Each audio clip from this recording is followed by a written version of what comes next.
The year is 2142. Somewhere in space, a Weyland-Yutani drone intercepts the drifting wreckage of the spaceship USCSS Nostromo. Later, an investigation begins, conducted by masked specialists. They open the object, inside which is a laboratory housing a curled-up xenomorph in the fetal position. Meanwhile, in the star colony Jackson Star, a young woman, Rain Carradine, wakes up to the sound of an alarm calling her to work in the mine. During breakfast, her adoptive brother Andy joins her, trying to cheer her up, hoping that things will work out. He wants to earn money to pay for the flight to Ivica, but Rain asks him to wait while she heads to the colony office. Rain has met the required quota in hopes that she can leave, especially since her parents passed away long ago, and there's nothing keeping her on the star.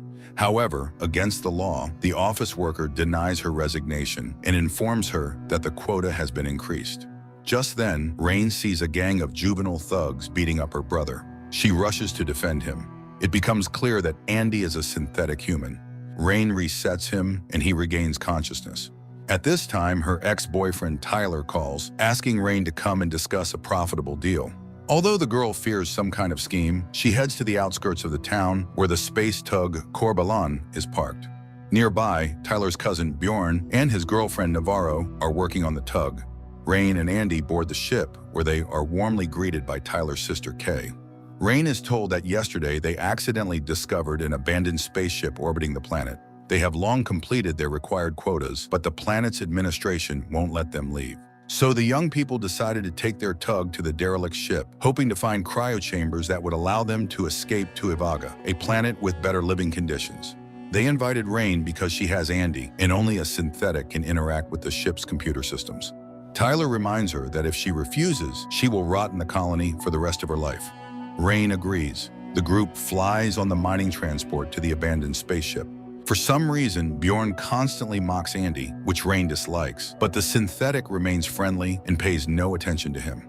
The tug rises above the planet, and Rain sees the sun for the first time. Soon, the space object appears before them, and they realize that it's more of a decommissioned outpost stuck in orbit. However, it's also revealed that the station is rapidly falling toward the planet's rings, and in 36 hours, the ship will collide with them. Rain asks Andy to reconsider before he boards the ship, but the synthetic has only one directive, written by the girl's father, to do everything for her. The tug docks with the station, and Andy's signal easily opens the airlock. Tyler, Bjorn, and Andy board the station. Following the scanner's directions, the group heads to the capsules. The systems are malfunctioning, gravity is unstable, but the ship's motherboard powers up, activating the oxygen supply. Finally, Tyler reaches the capsules, where it turns out that although they are intact, there isn't enough cryofuel for the flight to Ivica. However, the guys discover that there is another cryochamber on board, which, judging by its size, should contain plenty of fuel. They head toward it. Meanwhile, Rain, puzzled by Bjorn's hostility toward Andy, learns that during an accident in the mine, one of the synthetics left Bjorn's injured mother behind. Since then, he has hated androids. Meanwhile, Navarro goes to check the capsules, and Kay confesses to Rain that she is pregnant. The station's system greets the humans, informing them that the object is divided into two sections, Romulus and Remus. Bjorn then reveals to Andy the truth. He is only needed at the initial stage, after which they will leave him behind to die. Rain overhears this confession and cries because she didn't have the courage to tell her brother the truth. The guys continue to explore the station, surprised that it doesn't look decommissioned, more like it was simply abandoned. Bjorn finds an electric whip and teases Andy again, but the synthetic saves him from falling into a large hole in the floor, where they see half the body of the ship's synthetic. Soon, the guys find a large, still-functioning cryochamber and extract fuel from it, accidentally activating automatic isolation. For some reason, the lockdown doesn't respond to Andy's commands, suggesting that the room is somehow dangerous inside.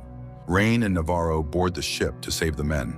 Rain removes the chip from the damaged android to plug it into Andy's brain, hoping it will give him full control over the station. While she works, Navarro marvels at the interesting technical features. Suddenly, the synthetic grabs Rain by the hand, and only Navarro's help saves her. They find the guys and give the chip to Tyler, who installs it into Andy. The synthetic freezes as he reboots. During this time, he glimpses strange creatures seated inside the ship. Bjorn, meanwhile, also discovers strange bio-objects in a nearby half-flooded chamber. However, he doesn't have time to figure out what they are, as he is attacked by invisible creatures in the water. Tyler tries to help his friend, but is also attacked by a facehugger. Andy reboots and saves Bjorn. The guys run, but the facehuggers easily break through the doors, and one of the creatures attaches itself to Navarro's face. Suddenly, Andy begins explaining the scientific nature of the creature's actions, surprising the others. Rain realizes that it's the chip, but Andy suddenly refuses to obey her. The chip doesn't give him full access to the station, fixing bugs in his programming, but also canceling his mission to serve Rain. To save Navarro, Andy activates the damaged android, Rook, a scientist from the station. Rook informs the group that the station's personnel were all killed by these creatures and that Navarro cannot be saved. The parasite has implanted a seed in her, which will quickly merge with her DNA, allowing the xenomorph to grow. Rook shows them one such specimen preserved in the lab and explains that humans first encountered this species 20 years ago. Only one woman survived, managing to throw the monster into the airlock. When the company learned about this, they started searching for it. They found it, believing that space had killed the xenomorph. However, it turned out that the organism was merely asleep. Rain suggests freezing the parasite's tail with cryofuel. When this works and Navarro regains consciousness, Rook warns Andy that the facehugger likely only finished its mission and advises against allowing Navarro back on the tug. Despite this, Bjorn takes Navarro into the Corbalon, leaving Andy, Tyler, and Rain behind.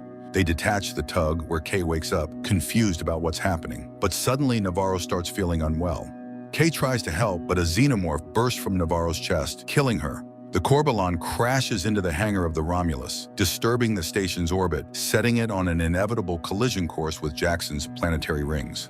Rain, Andy, and Tyler rush to the hangar to save their friends and attempt to escape on the tug. Meanwhile, Rook makes his way to the command center and contacts the ship's motherboard. As Tyler and Rain navigate through the station, they encounter more creatures swarming the ship's corridors. Andy discovers that the facehuggers can't see but can detect human body heat, meaning that to pass by them undetected, they must raise the air temperature to 36.6 degrees Celsius and remain very quiet. The pair follows through with this plan, slowly making their way toward the hangar, while Kay escapes the Corbalon. In one of the corridors, she runs into Bjorn. Together, they attempt to flee the Corbalon, but the passage is webbed with xenomorph cocoons, indicating the creatures are undergoing metamorphosis into their adult forms.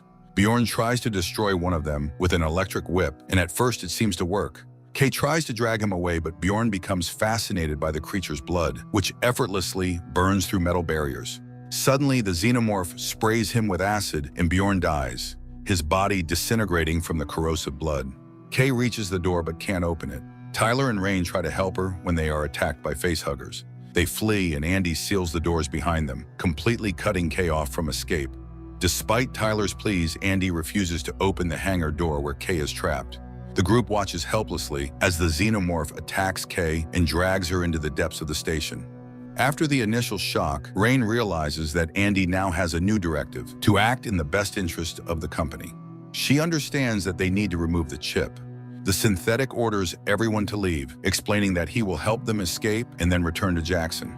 Following his new mission, Andy leads the pair to the laboratory where Rook explains that the station discovered a unique substance intended to help humanity evolve into perfect beings capable of colonizing the entire universe. The Prometheus 5 died for this purpose, and it's considered a divine gift to humanity. The substance contains a genome responsible for the xenomorph's ability to control its metabolism, which can be rewritten into human DNA through blood, allowing humanity to evolve instantly. Andy finds a capsule of black liquid, as his mission now is to deliver the sample to the colony.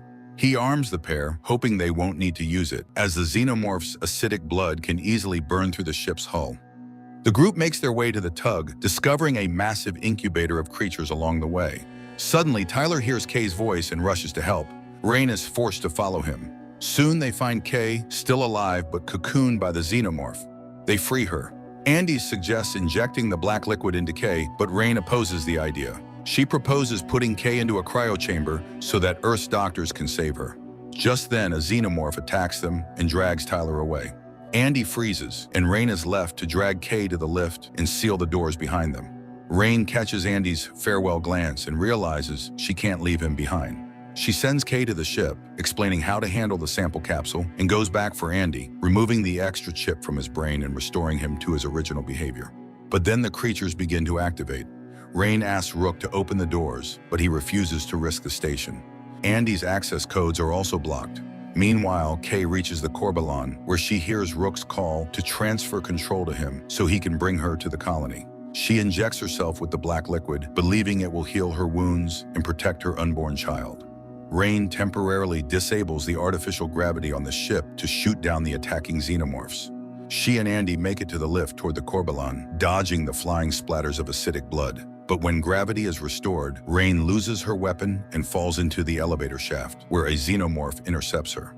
At the same time, the acidic blood begins burning through the ship's metal, and Andy can no longer hold the lift, which falls, smashing the xenomorph and leaving Rain clinging to the shaft's wall. However, a new monster soon appears, but it's killed by Andy, who arrives with a new weapon. They hear a warning about the inevitable collision and rush to the tug, which comes under the control of the mothership just before the station crashes into the rings, destroying it along with Rook. Rain stops the Corbelan and informs Andy that their plans have changed. They're heading to Ivaga. Suddenly, alarming signals come from Kay's capsule. Rain runs to it and finds that Kay is giving birth to an egg, from which a mutant xenomorph hatches. Rain ejects it into a cargo capsule, arms herself, and descends to finish off the creature, but it has already grown and broken free, using Kay's body as sustenance. Rain hears Kay's screams and rushes to help, only to find Andy wounded by the monster. She barely manages to witness the xenomorph kill Kay and escapes into the transition chamber, putting on a spacesuit.